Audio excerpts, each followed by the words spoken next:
Isang masamang hapon sa atin mga kauragon.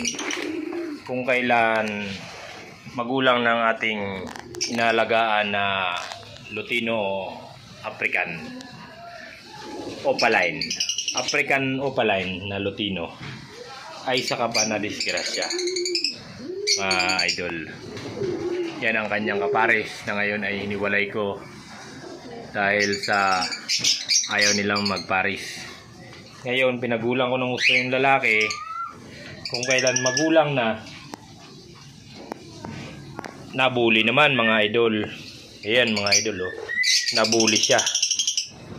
Pinatay ng mga kasamahan niya.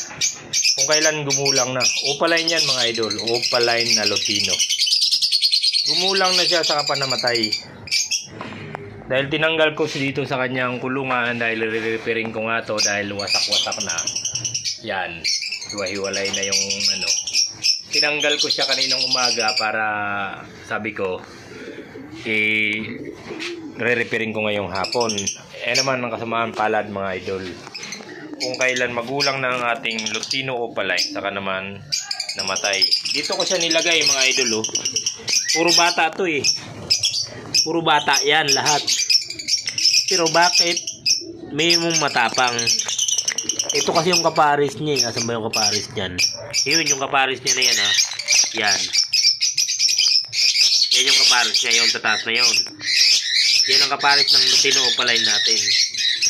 Mga to, nasa 7 months na lahat.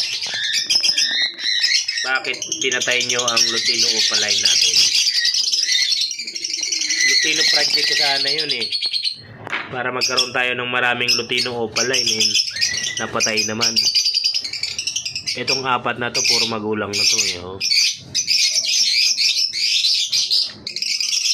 Ay nako, kasama ang palad mga idol. Itong apat na to ay puro bata to mga idol. Oh. Yan. Nandiyan ang Personata Opaline natin. Ayan yung size na yan. Ito naman kakatel natin na pinagugulang na apat. Hindi ko alam kung may babae lalaki dyan. Ito kanina ko lang in-harvest to.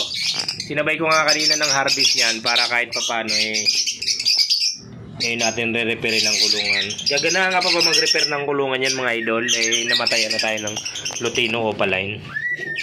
Ang tagal ko nang pinagulang to mga idol. May gitang taon na sa akin to. Ngayon pa namatay. Napakasama naman. Ganyan siguro talaga ang pag-iibon mga idol.